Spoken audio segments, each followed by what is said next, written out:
The story begins with an exorcist showing a priest on a desolate road filled with many soldiers' dead bodies. It resembled a battlefield where all soldiers had been killed by some unknown entity. Only the priest remained, slowly moving forward. The priest has no idea what to do in this situation. Suddenly, a small, dark structure appears in front of him. When the priest reaches to touch it, a wounded soldier warns him not to touch it because it is an object associated with a very dangerous demon. It is this demon's curse that led to the deaths of all these soldiers. Suddenly, we are shown a scene from the present time where inside a market, we see Marin, an archaeologist. Marin is not just an archaeologist, but before that, she worked in a church, specializing in exorcisms. However, she left that profession and joined an archaeological team. Yet, Marin is deeply haunted by a moment from her past. The story goes back to several years ago during World War II when British soldiers came to her village and began randomly selecting and killing 10 people, including children and the elderly. They did not spare anyone, threatening to destroy the entire village if Marin didn't choose the victims. Forced by the situation, Marin had to select the 10 people, a decision that she can never forget. Later, another archaeologist named Sam joins Marin. Sam tells her about a large church that has mysteriously emerged in Kenya. The church seems to have sunk into the ground but surfaced due to a storm. It is believed that there are many ancient and valuable artifacts there, which could be highly profitable. Hence, Marin and Sam set out to Kenya to explore the church with the help of a priest named Father Francis. Father Francis agrees to help Marin and the investigation, and they are soon joined by others who contribute to the mission. Together, they reach the church located in a desolate area. Father Francis and Marin begin their investigation as this church, though ancient, shows many new elements inside. Perhaps it was buried underground when it was first built. However, Father Francis becomes slightly concerned because there is a graveyard nearby, and it is said that several years ago, a deadly epidemic spread there, allowing dark spirits to take control. Despite knowing this, the church was somehow built in this place. As they continue the investigation, Father Francis and Marin enter deeper into the church.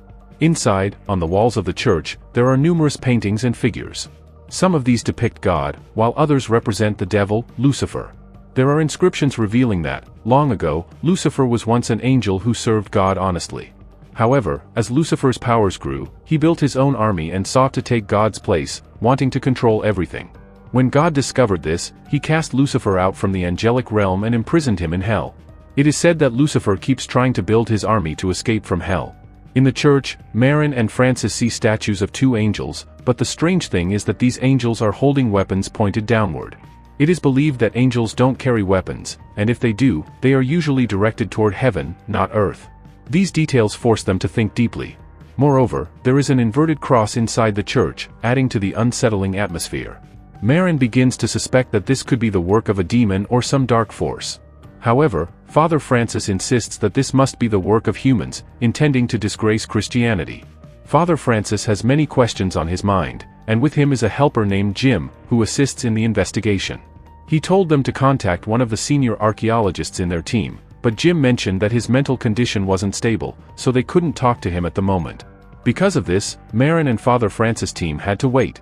Father Francis and Marin head to a tent where they would spend the night inside the church. After setting up the tents, Marin begins to move forward, noticing various drawings. These drawings depict the devil and the same demon shown at the beginning of the story, including the black object. Marin carefully examines these things, searching for clues. He now notices numerous ancient languages on the walls, which clearly indicate that the devil is coming, and that in the terror spread by the devil, all the evil people who have committed heinous acts will be present. Marin struggles to understand all of this, so he decides to meet with the head of the entire project. His name is Jeffrey, who is providing Marin with information about how the church mysteriously appeared, something that shouldn't have happened. Since its emergence, numerous strange events have been occurring, which no one can explain. No one agrees to enter this church because they believe that instead of God, it is inhabited by demons. Around this church, many creepy woods are present, attracting dark forces. Many travelers have disappeared near this hill and the church, and their bodies are later found with strange marks. Jeffrey explains that what shouldn't have happened has happened. This church should never have been explored. Near the church, there is a clinic where a doctor named Sarah works. Marin goes to meet Sarah for information, but she knows nothing about the events. She has heard many rumors about people disappearing, but doesn't know the reason behind it. However, it is evident that Sarah and Marin are becoming increasingly attracted to each other due to their similar lifestyles and past experiences. Marin shares everything about himself with Sarah, but she remains silent, revealing very little. Though both are now beginning to date, Father Francis, still present in the church, is overseeing several rooms when he becomes extremely alarmed. The cross placed before him suddenly tilts on its own. Things escalate when two children begin playing, only for a wagon to approach one of them and start violently devouring his body.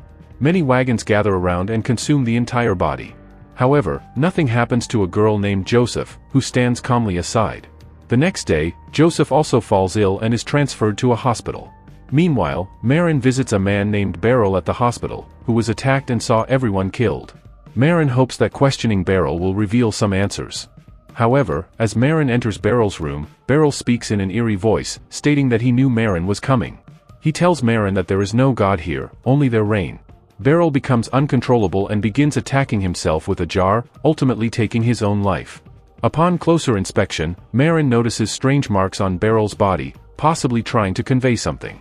Therefore, Marin takes a photograph.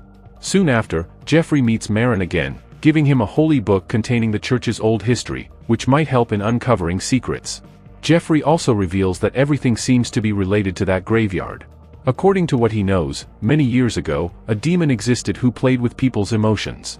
If someone had bad emotions, the demon would transform them into reality, inflicting tenfold pain.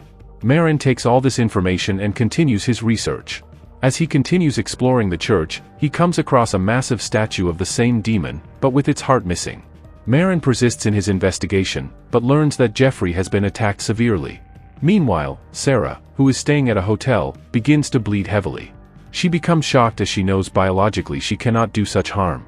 Suddenly, these inexplicable events begin happening. Joseph, the child transferred to the hospital, is now at the center of these dark events. For a few days, things seem normal, but Joseph's condition worsens again. Sarah, the doctor looking after the child, notices strange behavioral changes in him, which are very unusual. However, she doesn't inform anyone and continues the treatment. The next day, we see human teeth and body parts placed outside the church. Upon confirmation, it is revealed that these belong to Jeffrey. Marin and Father Francis are left in shock upon learning this. Father Francis begins to suspect that this must have been the work of local people who want to keep the church closed forever. In their view, the church is cursed, and anyone who enters will be killed, with the plague that once devastated the area likely returning. Since Jeffrey and his institute opposed the locals, it's likely that they were the ones responsible for Jeffrey's murder. Father Francis worries that they could face the same fate as Jeffrey, and thus, suggests seeking protection from the army. However, Marin disagrees.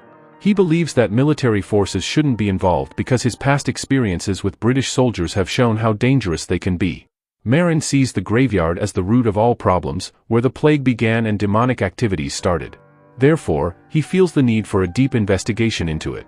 Marin visits a tribe in the nearby village, who live with limited resources. He approaches their leader and begins gathering as much information as possible. Marin observes that the tribe is burning a sick child as part of their ritual. The leader explains that in their rituals, humans are never buried, instead, they are cremated. They don't even know why these graveyards were created since there are no dead bodies buried there. Confused, Marin begins digging into one of the graves, but finds nothing inside. Only after that, Marin began to realize that a big lie had been told to them regarding a massive plague that supposedly wiped out many people. Marin then goes directly to Father Francis and starts threatening him, demanding to know what truth has been hidden from them. Father Francis, at last, reveals the truth. Many years ago, two priests arrived at the church. They believed that when Lucifer was cast out of heaven, he fell here and, as a result, the church was built, acting as a gateway between hell and this world. To ensure protection, the priests brought with them a large number of soldiers. However, once inside the church's territory, the dangerous demon took control, pitting the entire army against each other and ultimately wiping them all out. Only one priest survives, the one shown at the beginning of the story, who then took it upon himself to continue the church and keep its secrets hidden. Several researchers later arrived at the church and discovered the same truth, that a demon resides there, capable of controlling and killing anyone it targets. The hundreds of soldier corpses were evidence of this, leading researchers to conclude that a massive plague had spread, causing the deaths of many. This resulted in no one daring to approach the church again. However, unfortunately, that demon has returned, now claiming lives in horrifying ways to regain its power. Marin, witnessing the numerous statues of demons inside the church, becomes more certain that this is the source of the terror. These statues symbolize demons who have mercilessly killed many people. A shocking discovery is made when Marin finds a temple within the church, a place where dark forces reside. He senses the malevolent energy emanating from it. Marin realizes that the church has fully become unholy, a facade of Christianity, but in reality, it is a home for demons, where anyone who enters is doomed. The next day, several officers arrive for investigation, and they find a horrifying sight at a certain spot inside the church, a grotesque dead body, which turns out to be Jeffrey's. His heart had been ripped out, and raven birds are feasting on his remains. Everyone is left in shock at the sight of his horrific state, because such a cruel death is something they had never witnessed before. Marin, along with the senior officers, knows the truth, that the demon has returned, and it is now controlling everything. Marin warns all the officers not to enter the territory, but the main officer, driven by a sense of heroism, heads toward the dead body inside the church to conduct his investigation. Little does he know, the demon has already taken control of him, causing him to act irrationally. The demon manipulates the situation, making it seem as if the local tribes have killed several officers. Anger boils within the senior officer, and in a fit of rage, he pulls out his gun and shoots the tribe leader, killing him instantly. This act triggers a fierce uprising among the local tribe members, who are now bent on avenging their leader. A brutal battle ensues between the police officers and the enraged locals, turning the entire area into a war zone. Father Francis and the remaining officers become increasingly terrified as they are outnumbered by the aggressive locals. In the midst of the chaos, Father Francis desperately pleads with Marin for help, urging him to do something. Marin agrees to take them into the church, where the locals dare not enter, ensuring their safety as long as they remain inside. Meanwhile, Marin travels directly to Sarah's place only to find her room completely destroyed, covered in bloodstains, with eerie symbols etched into the walls. He sees the very structure that once housed the demon's heart, which has allowed it to survive through generations. The demon's heart, still intact, serves as its anchor to the physical world, making it impossible to defeat unless that heart is destroyed. Marin's suspicion intensifies as he realizes Sarah might be possessed by the demon. We witness Sarah being overtaken by the demon, which begins a vicious assault on Father Francis and starts targeting young Joseph, who miraculously survived the church's deadly grip. Simultaneously, another fierce battle unfolds between the locals and the army officers. More and more lives are claimed as the dark forces reignite old animosities, and the horrifying events seem destined to repeat themselves. Marin pushes forward into the heart of the chaos, heading directly into the cursed church once again. Where Joseph and the others were present, Marin was about to leave the church with Joseph when suddenly the demon appeared, who had taken full control of Sarah's body. Sarah's skin began to tear apart, and the demon would not let Joseph leave easily. It immediately started controlling Sarah and began attacking Marin. The demon was trying to emotionally and physically weaken him. It was the first demon to seduce by showing its body, making it easy to kill the victim. However, Marin did not fall for these tricks. The dangerous demon tried to weaken him by showing the dead body of Francis, but Marin knew how to exorcise. He took out the cross and started reciting the mantras. Here, due to the demon, Sarah's body was ripping apart, and it even tore her tongue, which split into two parts. Marin continued reciting the mantras, and eventually separated the demon from Sarah. However, Sarah couldn't bear it and died there. The main officer who had killed the leader of the main tribe also realized he wouldn't escape. Therefore, he committed suicide due to all these events. Now, only Joseph and Marin remained. Marin managed to take Joseph out of the church safely. However, the sight they witnessed would never be forgotten. The battlefield was filled with the dead bodies of soldiers and local people. Both sides had already wiped each other out, and this time, not even a demon controlled them. It was all driven by the feelings of revenge within them. History had repeated itself. However, the responsibility lay solely with humans and their emotions of revenge. Marin was now confident that humans could become worse than demons, given the right reasons, willing to sacrifice their lives. Soon, the entire church began to sink into the ground, a good thing, ensuring no one would ever return to that place. The truth of the church had been revealed to everyone, and Marin had returned to his city. He meets his old friend Sam, and tells him that he's leaving his job as an archaeologist and wants to return to being a priest, someone who can inspire faith in people. Despite having experienced so much in the past, he has regained his trust in God. He plans to spend the rest of his life helping those in need and worshiping God. In this way, our dark and intense story comes to an end here.